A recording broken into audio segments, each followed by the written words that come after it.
اعوذ باللہ من الشیطان الرجیم بسم اللہ الرحمن الرحیم الثالث الوجود اللفظی. وجود لفظی کے بارے میں جو یہاں پر تفصیلات دیتے ہیں چندی مطلب ہے. نمبر 1 پہلی بیس یہاں پر ایک جامعہ شناسی کی بیس کرتے ہیں. آئے انسان فطری طور پر خلقتی طور پر اجتماع پسند ہے یا انفراد پسند ہے؟ آئے انسان انتہائی تنہائی میں رہنا پسند کرتے ہیں یا لوگوں کے ساتھ مل جل کے رہنا پسند کرتے ہیں؟ دو نظریے ہیں یہاں پر جامعہ شناس افراد کا. ابھی جامعہ شناس کو اردو میں کیا کہتے ہیں؟ کیا کہتے ہیں ابراہیم؟ کوئی خاص؟ اچھا، جامعہ شناس سے مراد وہ لوگ ہیں جو اس لوگوں کے رہن سہن اور معاشرے کے حالات پر عبور رسے اس کے مہارت رکھتے ہیں کہ لوگوں کو ایک نظریہ لوگوں کے ذہن میں ڈالنے سے کیا کرے تو نظریہ ذہن بیٹھ جائے.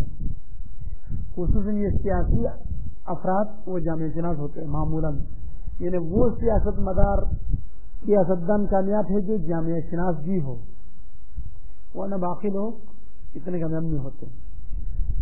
تو جامعہ شناس افراد کا اس بارے میں اختلاف ہے. آئے انسان ذاتی طور پر تنہائی پسند ہے یا مل جل کے رہنا پسند کرتے؟ ذاتی طور پر ایک نظریہ یہ ہے انسان ذاتی طور پر تنہائی پسند نہیں ہے، انسان ذاتی طور پر مل جل کے رہنے کو پسند کرتا ہے. اسی وجہ سے لوگ جیل میں جانے سے ڈرتے ہیں. چلو جو عام مجرم ہوتے ہیں ان کے لیے مار داڑ ہے، سیاسی بڑے بڑے افراد پر کوئی خطرہ، کوئی مار پٹائی تو نہیں ہے ادھر جیل میں، پھر بھی وہ جیل میں جانے سے گھبراتے ہیں اور جیل میں جانے کو پسند نہیں کرتے، وہاں پر تنہا رہنا پڑتے ہیں. بس انسان خلقتی طور پر اور فطری طور پر مل جل کے رہنا پسند کرتے ہیں، تنہا رہنا پسند نہیں کرتے. یہ ایک نظریہ ہے. کچھ لوگ کہتے ہیں نہیں، انسان فطری طور پر تنہا رہنا پسند کرتے ہیں، مجبوری کی وجہ سے مل جل کے رہتے ہیں. اگر اس کی مجبوری ختم ہو جائے اور انسان اپنی ضروریات کو خود پورا کر سکے تو وہ تنہا رہنا پسند کرتے ہیں. جیسے ہم معاشرے میں رہتے ہیں تو ہم تو پورے معاشرے کے کام کو تو نہیں جانتے ہیں. ایک آدمی ہے جو درزی کے کام جانتے ہیں تو کپڑا سے نکل کسی اور کے پاس نہیں جائے گا، خود سیے گا. لیکن کھانا کھانے کے لیے ہوٹل میں جانا پڑے گا، کھانا پکانا نہیں جانتے. اگر یہ کھانا پکانا بھی جانتا تو یہ دو کام چھوڑتے، درزی کا کام بھی خود کرتے، کسی کے پاس نہیں جاتے، کھانا بھی خود پکاتے، کسی کے پاس نہیں، ہوٹل میں نہیں جاتے. لیکن سفر کرنے کے لیے وہ ریل میں جاتے ہیں، بیٹھتے ہیں، جہاز میں بیٹھتے ہیں، بس میں بیٹھتے ہیں، رکشے میں بیٹھتے ہیں. اگر اس کے پاس اپنی سواری ہو، اپنے خصوصی جہاز ہو، کیوں ٹکٹ کاٹتے ہیں، اپنی جہاز میں جاتے ہیں. اس طرح کے سب دوسرے ہزاروں کام ہیں، ان سب کو آپ تصور کریں. اگر یہ سارے کام میں خود تنہا کر سکتا تو میں خود تنہا بیٹھ جاتا آرام سے، کسی کے پاس نہ جاتا. اب میں جو کسی کے پاس جا رہا ہوں میں اپنی مجبوری کی وجہ سے جا رہا ہوں، کیونکہ میرے سارے کام مجھ سے نہیں ہو سکتے. کچھ کام مجھ سے ہوتے میں خود کرتا ہوں، اور کچھ جو کام مجھ سے نہیں ہو سکتے ان کے لیے معاشرے کے دوسرے افراد سے مدد لینا چاہتا ہوں. تو مدد لینے کے لیے مل جل کے رہنا پڑے گا. اگر آپ کسی سے بات بھی نہ کر دو آپ تمہیں تھوڑا کرے گا، اس سے ملے تو سلام کریں، ہاتھ ملائے، حال احوال پوچھیں، تب جا کے وہ آپ کی بات سنے گا اور آپ کی مدد کرنے کی کوشش کرے گا. مرحوم مظفر فرماتے ہیں کہ میرے نزدیک قول اول صحیح ہے، انسان ذاتی طور پر مل جل کے رہنا پسند کرتے ہیں، یہ فطری تقاضا ہے. ٹھیک، ایک بات. نمبر 2، مل جل کے رہنے سے اس پر کیا اثر پڑے گا؟ اس پر یہ اثر پڑے گا دوسرا کام. بس مرحلہ اول کیا ہے آج کے مواقع میں؟ انسان ذاتی طور پر مل جل کے رہنے کو پسند کرتے ہیں، تنہائی کو پسند نہیں کرتے. تو مل جل کے رہنے سے کیا ہوگا؟ کچھ دینا پڑے گا، کچھ لینا پڑے گا، کچھ بتانا پڑے گا، کچھ سننا پڑے گا. لینے اور دینے، سننے اور سنانے کے لیے کل بتا دیا کہ کتنے ذریعے ہیں؟ 5 یا 6 ذریعے ہیں. یعنی اپنے نظریات کو دوسروں تک پہنچانا، دوسروں کے نظریات کو خود کے ذہن میں لانے کے لیے چند ذریعے. نمبر 1 کیا ہے؟ اشراقات قلبی ہے، باطنی. باطن میں بات کیے بغیر اپنے افکار کو ادھر منتقل کرے، اس کے افکار کا خود مطالعہ کرے. یہ ہمارے بس سے باہر ہے، وہ ہمارے رکشے میں ہے، بس میں نہیں ہے. اب دوسرا طریقہ کیا ہے؟ جو آپ سمجھانا چاہتے پھر اشارہ کریں. اشارہ کرنے کے لیے وہ چیز سامنے ہونا شرط ہے، اور دنیا کی ساری چیزیں ہمارے سامنے نہیں ہیں. بس اشارہ بھی کافی. اشارے سے آپ سارے مطلب نہیں سمجھا سکتے، کچھ مطلب 10-20 مطلب کو سمجھا سکتے ہیں. نمبر 3 احضار الاشیاء بنفسها ہے، خود کو حاضر کرنا. اس میں 2 اشکال ہے. اولا یہ مشکل ہے، ثانیا بہت سے مطالب ہیں جو خارج میں وجود نہیں رکھتا کہ ہم اس کو حاضر کریں. جیسے ارتفاعی ناقصین کو سمجھانا ہو کہاں حاضر کرے، استوائی ناقصین کو سمجھانا کہاں حاضر کرے. جو انسان اس دنیا میں نہیں ہے، فوت ہو چکے ہیں، ان کو کیسے حاضر کریں. جو انسان آئندہ آئیں گے ان کے بارے میں بات کرنی ہو تو اس کو کیسے آپ حاضر کریں. بس یہ بھی ناکافی ہے. چوتھا طریقہ کیا تھا؟ لکھ کے دیں. بات نہ کریں، لکھ کے دیں. اور لکھ کے دینے میں ہمارے پاس میں ہر کام میں ہم لکھ نہیں سکتے، اور بہت سے مطالب ہیں جس میں پین بھی ضائع ہوتا ہے، کاغذ بھی ضائع، وقت بھی ضائع، سب ہوتا ہے. بس آخری ہمارے پاس جو رہتا وہ یہ ہے کہ بات کریں. ٹھیک. بس دوسرا مرحلہ یہ آتا ہے جب ہم مل جل کے رہتے ہیں تو سننے اور سنانے کے محتاج ہیں. ہم اپنا مطلب سنائیں، دوسروں کے مطلب سنیں. سننے اور سنانے، افکار کے سمجھنے اور سمجھانے کے لیے 5 طریقوں میں سے واحد ذریعہ جو عام ہے اور آسان ہے، کم خرچ ہے، وہ ہے تلفظ، بات کرنا ہے. تو خداوند عالم نے ایک آسان طریقہ ہمارے لیے یہ پیش کیا ہے کہ ہمارے اندر یہ الفاظ کو جوڑنے کے لیے حروف کاٹ کے نکالنے کی قوت دی ہے. مخارج حروف دیے ہیں، زبان دیے ہیں. اب اس زبان کو مخارج حروف سے ٹکرا کر آپ مختلف حروف نکال سکتے ہیں. ان مختلف حروفوں کو جوڑ کر لفظ بنائیں، پھر لفظوں کو جوڑ کر جملہ بنائیں، پھر جملہ جوڑ کر آپ اپنے مطلب کو سمجھائیں. یہ قوت خدا نے دی ہے. پھر کیا کرتے ہیں؟ ہر شخص جس معنی کو سمجھانا چاہتے ہیں وہ ایک خاص لفظ اس سے پیش کرتے ہیں، اور دوسرا آدمی اس لفظ سے سنتے ہی اس معنی کی طرف منتقل ہو جاتے ہیں. بس خود معنی کا حاضر کرنا، مخاطب کے ذہن میں ڈالنا آپ کے بس میں نہیں ہے. آپ مخاطب کے ذہن میں الفاظ ڈالتے ہیں، ان الفاظ کو ادھر پیش کرتے ہیں. تو الفاظ کے ذریعے سے، الفاظ کے لباس میں آپ معنی کو حاصل کرتے ہیں. تو در حقیقت کیا ہے؟ تلفظ کرنا، بات کرنا کیا ہے؟ احضار المعانی بالالفاظ ہے. معانی کو آپ دوسرے کے ذہن میں ڈالتے ہیں الفاظ کے ذریعے سے. تو ان الفاظ کے وجود ہے لفظی.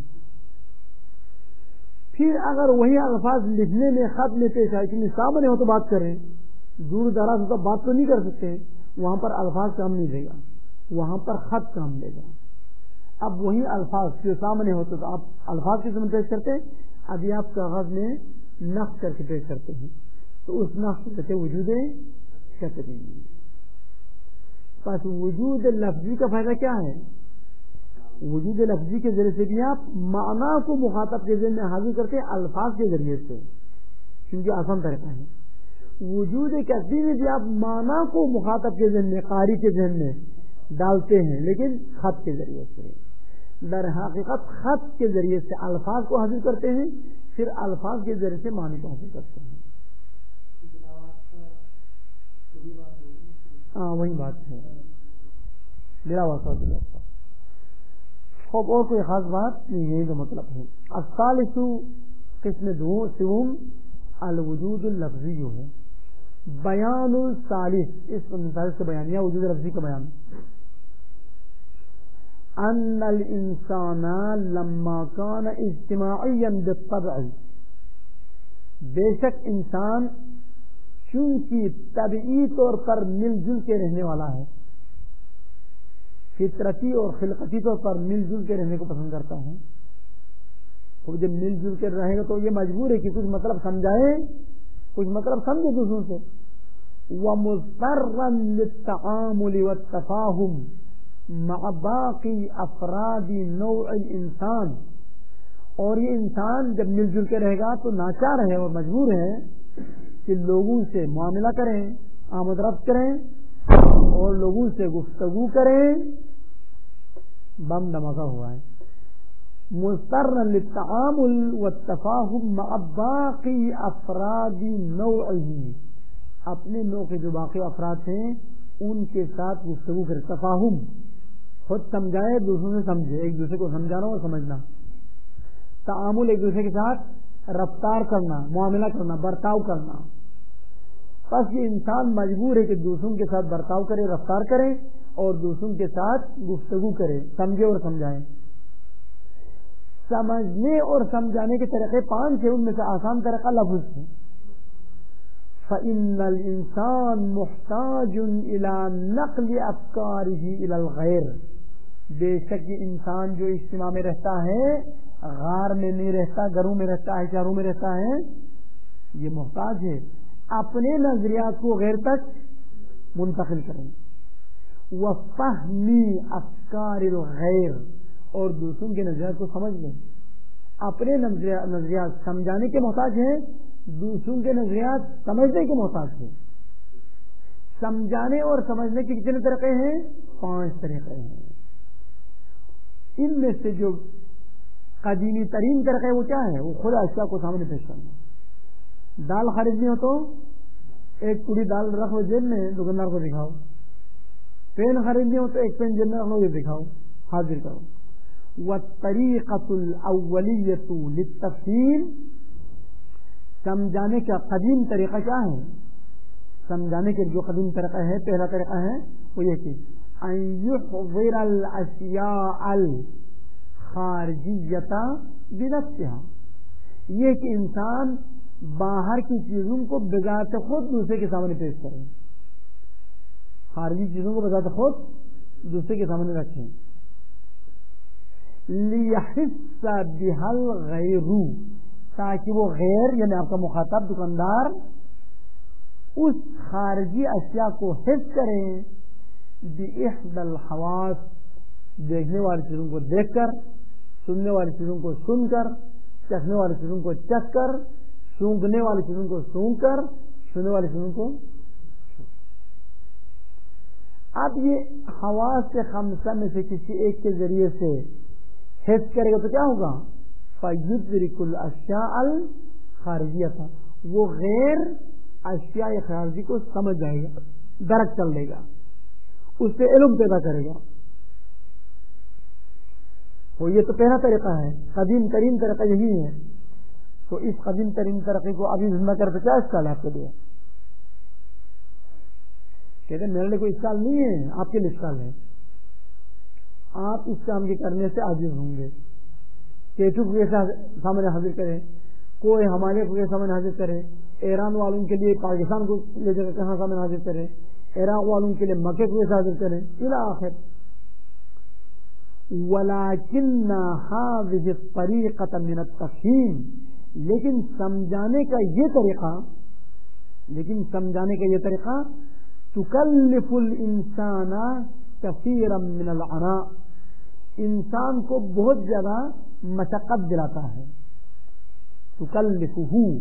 انسان کو تکلیف دیتا ہے، كَثِيرًا بہت زیادہ، من العناء مشقت.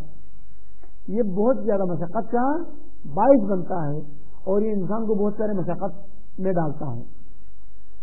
یہ ایک اشکال. بس اس راستے کا ایک اشکال یہ ہے کہ یہ بہت پر مشقت کام ہے.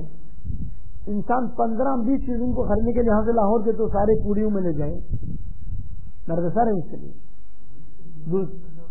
من العنا منے مشقت، عنا کا معنی مشقت ہے. یہ ایک. پس تکلفہ یعنی انسان کو تکلیف دیتا ہے، بہت زیادہ مشقت سے تکلیف دیتا ہے، یعنی بہت زیادہ مشقت کا باعث بنتا ہے. یہ ایک اشکال. دوسرا اشکال بہت سی چیزیں دنیا میں ہیں جو آپ حاصل نہیں کر سکتے، ولو مشقت برداشت کریں پھر بھی نہیں ہو سکتا. جیسے کیٹو کو لا کر کراچی والوں کو دکھائیں، کیسے دکھائے گا؟ الا، یہ شلغم ہے. الا ان الاشیاء الخارجیۃ لا تفی نہ الا ان هذه الطریقہ، نہ کی ضمیر هذه الطریقہ، یہ طریقہ اولیہ لا تفی بتفصیل اکثر الاشیاء والمعانی. دوسرا اشکال اس طریقے میں یہ ہے کہ یہ طریقہ بہت ساری چیزوں کو سمجھانے کو پورا نہیں کرتا اور بہت سارے معنی مکمل طور پر نہیں سمجھا سکتا. لا تفی ان وفا نہیں کرتا، بتفصیل اکثر اشیاء، اکثر اشیاء کو سمجھانے پہ وفا نہیں کرتا اور اکثر معنی کو سمجھانے میں بھی یہ طریقہ وفا نہیں کرتا. بھائی کیوں نہیں کرتا وفا؟ اما لان الاشیاء لیست من الموجودات الخارجیۃ، یا تو جن معانی کو آپ سمجھانا چاہتے ہیں وہ وجود خارجی نہیں رکھتا. شریک باری کے مفہوم کو سمجھاؤ گے سمجھے گا، اجتماع نقیضین کو کیسے سمجھے گا، ارتفاع نقیضین کو کیسے سمجھے گا، اجتماع ضدین کو کیسے سمجھے گا. اور حضرت آدم علیہ السلام کو ابھی تو اس وقت ظاہری دنیا میں نہیں ہے، کیسے سمجھے گا. اور بھی بہت سارے افراد جو اس دنیا سے جا چکے ہیں ان کو کیسے سمجھے، وہ تو ہے نہیں ابھی، کیسے حاصل کرے گا. بس موجودہ خارجی میں سے پھیلن نہیں ہے. یا او لانھا لا يمكن احضارها، یا تو موجودات خارجہ میں سے ہے کیٹو، کوہ ہمالیہ، لیکن آپ حاضر نہیں کر سکتے. او لان الاشیاء الخارجیہ لا يمكن احضارها، یا تو ہے خارج میں، بس یا تو خارج میں نہ ہونے کی وجہ سے آپ سامنے نہیں لا سکتا، یا تو خارج میں تو ہے لیکن آپ نے اتنی قدرت نہیں اس کو سامنے پیش کرے. انسان کی اس کمزوریوں کو مد نظر رکھتے ہوئے خداوند عالم نے رحم و کرم کر کے ایک ایسا آسان طریقہ انسان کو سکھایا، میرٹ میں کیٹو سمجھا سکتا ہے، میرٹ میں گزشتہ اقوام کو آپ سمجھا سکتے. وہ تو الفاظ. فَأَلْهَمَ اللَّهُ تَعَالَى الْإِنسَانَ، پس خداوند عالم نے الہامی طور پر انسان کو سکھایا طریقتاً، ایک ایسا طریقہ، سہلتاً جو آسان ہے، سریعتاً فی التفہیم اور جلد سمجھانے کا باعث بنتا ہے. کیونکہ حاضر کرنا ہو تو ابھی ادھر سے جائے گا یا آدھی طرف جائے گا، یہاں سے ملی جا کے وہاں سے وہ چیز اٹھا کے لائے تو 2 گھنٹہ وقت لگے گا. ٹیکسی میں جائے تو، بس میں جائے تو 4 گھنٹہ وقت لگے گا. اول یہ مشقت ہونے کے بعد وقت بھی لگتا ہے، لیکن الفاظ سمجھانا یہیں پر بیٹھ کر سمجھتے 2 منٹ میں سمجھتے. بس ہم اس میں آسان بھی ہے، ہم جلد سمجھا سکتا ہے، وقت نہیں لگتا، سریعۃ فی التفہیم ہے. وہ آسان طریقہ جو خدا نے الہامی طور پر ہمیں تعلیم دی وہ کیا ہے؟ بِأَن مَنَحَ اللَّهُ هُ، یہ ہو وہ حق باہو والا نہیں ہے، یہ ہو یہ انسان کی طرف. بِأَن مَنَحَ میں نے عطا ہے، خداوند عالم نے عطا کیے ہو اس انسان کو. کیا عطا کیا؟ قوتاً علی الکلام والنطق، بات کرنے پر قوت دی اور بولنے پر قوت دی. کیسے بولتے ہیں؟ بتقاطیع الحروف، تقاطی کا جو لغوی معنی ہے کسی چیز کا ایک حصہ دوسرے حصے سے جدا ہونے کو کہتے ہیں تقاطیع. تقاطع الشیء، اس کا معنی کیا ہے؟ اس چیز کے ایک حصہ دوسرے حصے سے جدا ہو گئے، یہ قطع کرنا، قطع ہو جانا، جدا ہو جانا. یہاں پر تقاطی سے مراد کیا ہے؟ تقاطی مخارج حروف ہے. مخارج حروف کے ذریعے سے حرف اظہار کرنے اور حرف نکالنے کی قوت خدا نے دی ہے. پس مخارج حروف کے ذریعے سے بات کرنے کی قوت دی ہے. خود مخارج حروف کے ذریعے سے الفاظ بنایا آغا جہانگیر نے. ہاں لمگیر، آپ نے مخارج حروف سے کیا بنایا؟ الفاظ بنایا. کیوں؟ لیؤلف الانسان من الحروف، تاکہ انسان ان حروف سے بنائے کیا؟ الالفاظ، الفاظ تعلیف کریں، اور الفاظ سے کیا بنے گا؟ جملہ بنے گا. بس حروف سے الفاظ بنائے گا، الفاظ سے جملہ بنے گا. یہ دال، یہ 3 حروف ہے، ان کو جو کر آپ نے زیدن بنایا، پھر زیدن اور قائمن سے جملہ بنایا.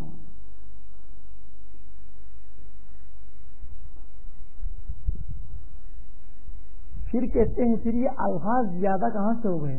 60,000 الفاظ تو فقط المنجد میں ہے عربی زبان کے، اور تاج العروض کی تقریباً 20-30 جلدیں ہیں، یا فارسی زبان میں لغت نامہ دہ خدا 70 جلدیں ہیں قریب. ٹھیک ہے نہیں؟ یہ سارے الفاظ کہاں سے پیدا ہوئے؟ پہلے چند الفاظ تھے، پھر جو انسان کی تعداد میں اضافہ ہوا، انسان کی ضروریات میں اضافہ ہوا، اور انسان جن معنیوں کی طرف محتاج ان معنیوں میں اضافہ ہوا، تو ہر معنی کے لیے الفاظ بناتے گئے، تو الفاظ میں اضافہ ہوا، اور آج یہ الفاظ میں اضافہ ہوتا رہتا ہے. پہلے کمپیوٹر یہ کہاں تھا؟ یہ لفظ دنیا میں نہیں تھا. انہوں نے ایک ایجاد کیا، سائنسدانوں نے ایک نام رکھا اس کا نام. ریڈیو کہاں تھا؟ پہلے لفظ ریڈیو نہیں جانتے تھے پرانے زمانے کے لوگ. 16ویں صدی کے افراد کہاں ریڈیو جانتے تھے؟ کیونکہ اس کا معنی ہی پہلے موجود نہیں تھا. اب جب معنی وجود میں آیا انہوں نے نام رکھا. اتنے سارے آدمیوں کے نام، اور حضرت آدم علیہ السلام کے لیے کتنے الفاظ تھے؟ ایک نام اپنے لیے آدم، ایک بیوی کے لیے حوا، اور چند بیٹیاں ہوں اور چند بیٹے، ان کے لیے چند نام. زیادہ فرض کرے 100 الفاظ سے پورا خاندان پورا ہو جاتا تھا. ابھی تو 6 ارب کے قریب تو انسان ہے، اور 6 ارب نام ہے دنیا میں اس وقت.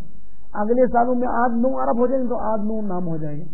تو جو معنی میں اضافہ ہوتا گیا نام الفاظ میں بھی، اور یہ سلسلہ رہے گا تا قیامت. وَبِمُرُورِ الزَّمَنِ دَعَتِ الْإِنسَانَ الْحَاجَةُ. عالمگیر انسان نہ مفعول به ہے، الحاجۃ فاعل ہے ولایت عورت. وَبِمُرُورِ الزَّمَانِ، زمان کے گزرنے کے ساتھ ساتھ انسان کو اس کی مجبوریوں نے دعوت دی. یہ خوش ہو کر الفاظ اضافہ نہیں کیا ہے، مجبور ہو کر الفاظ اضافہ کیا ہے. کیوں؟ ان کی سمجھانے کے لیے بہت سارے معنی تھے، اب الفاظ نہیں تھے، تو ہر معنی کے لیے ایک نام رکھا. ایک کا نام رکھا مرچی، ایک کا نام رکھا سالن، دوسرے کا نام روٹی، تیسرے کا کدو، چوتھے کا پنڈے، پانچویں کا مثلا کھیرے ہے نہیں، پھر چنا، دال، مسور، پتہ نہیں کیا کیا نام ہے. جتنے مدرسوں میں چلتے ہو جاتے ہیں انہیں یاد، گھروں میں چلتے ہو یاد نہیں. ٹھیک ہے نہیں؟ گوشت کا نام یاد نہیں ہوگا، دال کا نام یاد رکھو. بس کیا ہے؟ دعت الانسان الحاجۃ، انسان کو مجبوریوں نے دعوت دی. پھر کہتے ہیں مجبوری ذات کی ماں ہے، وہی ام الاختراع. حاجت کیا ہے؟ اختراع کی ماں ہے، ایجاد کی ماں ہے. اچھا، حاجت نے، مجبوری نے انسان کو کہاں دعوت دی؟ گھر میں دعوت دی مرغی کھلانے کے لیے نہیں، الفاظ بنانے کے لیے دعوت دی. اِلَىٰ أَن يَضَعَ الْإِنسَانُ لِكُلِّ مَعْنًى يَعْرِفُهُ. مجبوری نے انسان کو کہا اے انسان وضع کرنا شروع کرو، نام رکھنا شروع کرو، ہر اس معنی کے لیے نام رکھو جو تم جانتے ہو. لِكُلِّ مَعْنًى يَعْرِفُهُ، ہر اس معنی کے لیے نام رکھو جو تم جانتے ہو. اور وَيَحْتَاجُ إِلَى التَّفَاهُمِ عَنِ الْمَعْنَى، جس معنی کے بارے میں گفتگو کرنے کے تو محتاج ہو ان کے لیے یضع نام رکھے گا انسان. کیا؟ لفظاً خاصا، ایک مخصوص لفظ، ایک مخصوص لفظ ہر معنی کے لیے نام رکھے گا. تو فائدہ کیا ہے نام رکھنے کا؟ تاکہ بجائے اس معنی کو سمجھاتے وقت خود معنی کو پیش کریں، اس کی بجائے یہ لفظ پیش کرے گا. جب لفظ پیش کرے تو معنی خود اس ذہن میں آ جائے گا.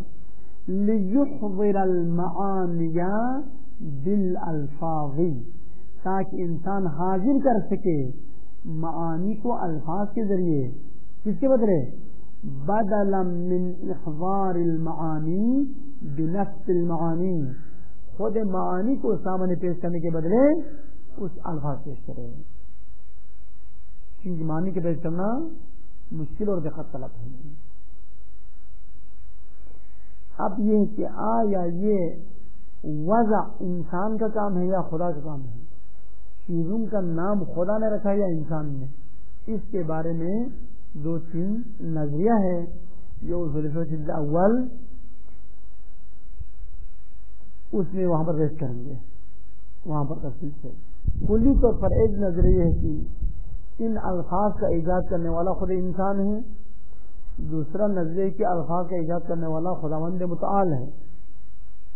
تو ممکن ہے آپ اشکال کریں یہ لفظ کار قطعاً خدا نے ایجاد نہیں کیا ہے، یہ تو سائنسدانوں نے ایجاد کیا ہے. ریڈیو خدا نے ایجاد نہیں کیا، یہ نام سائنسدانوں نے رکھا ہے. کمپیوٹر یہ سائنسدان، ٹیلی ویژن سائنسدانوں نے رکھا ہے. جہاز سائنسدانوں نے. یہ تو ہمارے سامنے کے نام رکھے لوگوں نے، ان کا نام تو خدا نے نہیں رکھا. تو آپ کیسے کہہ سکتے کہ واضح خدا ہے؟ تمام الفاظ کا نام رکھنے والا خدا ہے. تو بعض علماء نے دلائل پیش کیے، دلائل عقلی اور نقلی، ایسے نہیں کہ ایسے سرسری ہو. واضح ہر لغت خدا ہونے پر دلائل عقلی اور نقلی پیش کیے. عقلی دلائل سے پیش کیے ہیں الفاظ کی تعداد محدود، معانی کی تعداد محدود نہیں ہے، معانی لامحدود ہے. تو ان لامحدود معانی کے لیے اگر نام خدا نہ رہتا تو انسان کے بس میں نہیں ہے. انسان خود محدود تو ایک محدود مخلوق نے کیسے ایک نامحدود چیزوں کا نام رکھا؟ یہ ایک دلیل. دوسری دلیل جو پیش کی وہ یہ ہے کہ وَعَلَّمَ آدَمَ الْأَسْمَاءَ كُلَّهَا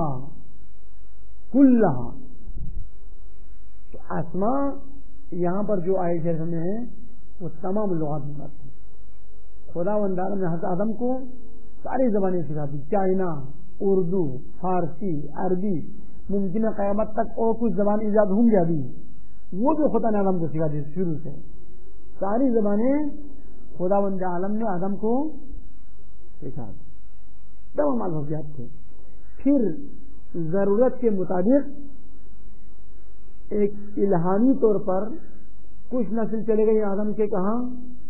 چین میں. تو ان کو الہام ہوا کہ تو چائنا زبان میں بات کرو. کچھ چلے گئے مثلا بر صغیر میں، ان کو الہام ہوا کہ تم بر صغیر کی زبان اردو اور دوسری زبان کیا ہے وہ ہندی زبان میں بات کرو. کچھ چلے گئے ایران تو ان کو الہام ہوا کہ تم فارسی میں بات کرو. اس طریقے سے مختلف قوموں میں جو مختلف زبانیں ہیں وہ در حقیقت خداوند عالم کی طرف سے الہام ہو کر جو آدم کو سکھایا تھا وہ قلبی خطوط دل میں خود بہت پیدا ہوا الہامی طور پر کہ اس کا نام یہ رکھو، اس کا نام وہ رکھو، اس کا نام یہ رکھو. یہ اس طریقے سے ایجاد ہوئے ہیں، نہ کہ انسانوں نے اپنے فعل کی طرح سے خود نے ایجاد کیا. ایسا نہیں ہے. ابھی جو اس کا نام کمپیوٹر کا یہ بھی ایک الہامی نام ہے. ممکن ہے خداوند عالم نے اس کو الہام دل میں ڈال دیا ہو کہ اس کا نام رکھ لیں کمپیوٹر، اس کا نام رکھو جہاز، اس کا نام رکھو کشتی، فلان کا نام رکھو مرغی، اس کا نام رکھو مرغا. ٹھیک ہے نہیں؟ تو یہ بعض افراد نے یہ نظریہ پیش کیا ہے کہ تمام نام الہامی طریقے سے ہیں، یہ انسانی قوت سے باہر ہے.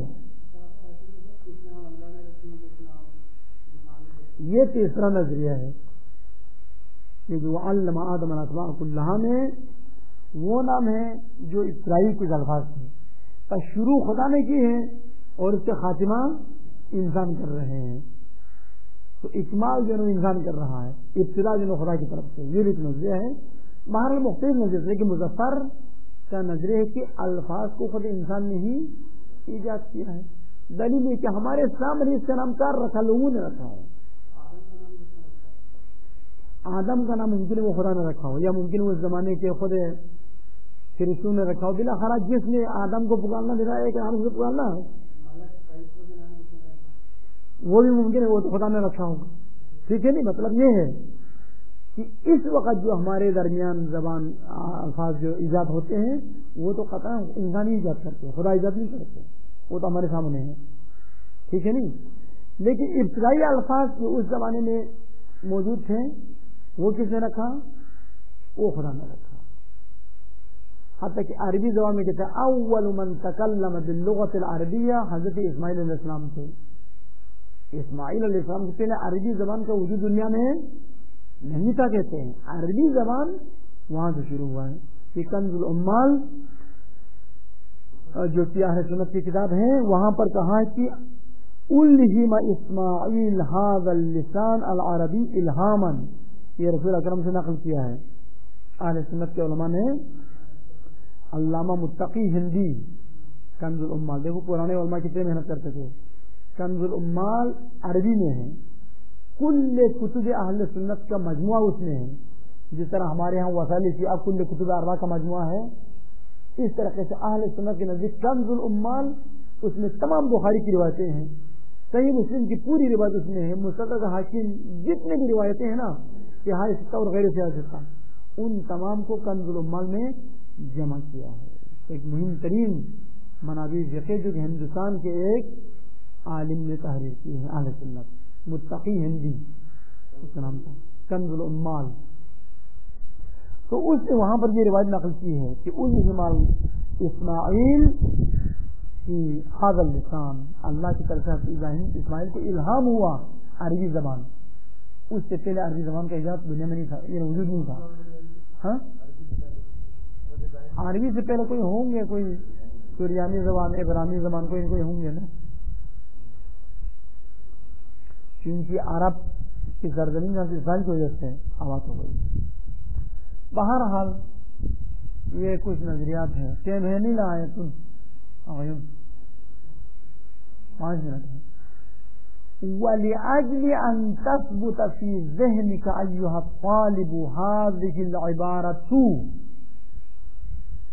اس خاطر کہ آپ کے ذہن میں اے طالبہ یہ عبارت بیٹھ جائے، میں اس کو دوبارہ تکرار کرتا ہوں. یہ مقرر بن گیا نہیں ابھی مظفر مقرر بن گیا.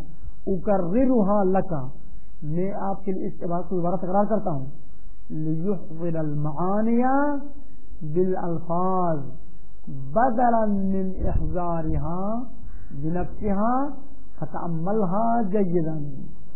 بس میں تکرار کرتا ہوں، آپ اس کو غور سے تأمل کریں، غور و فکر کریں اس پر کہ لیحضر المعانی بالالفاظ سے کیا بتانا چاہتے ہیں. کہ الفاظ لا کر الفاظ سمجھانا مقصود نہیں ہے، معانی سمجھانا مقصود ہے. خوب اللہ صلی اللہ علیہ وسلم.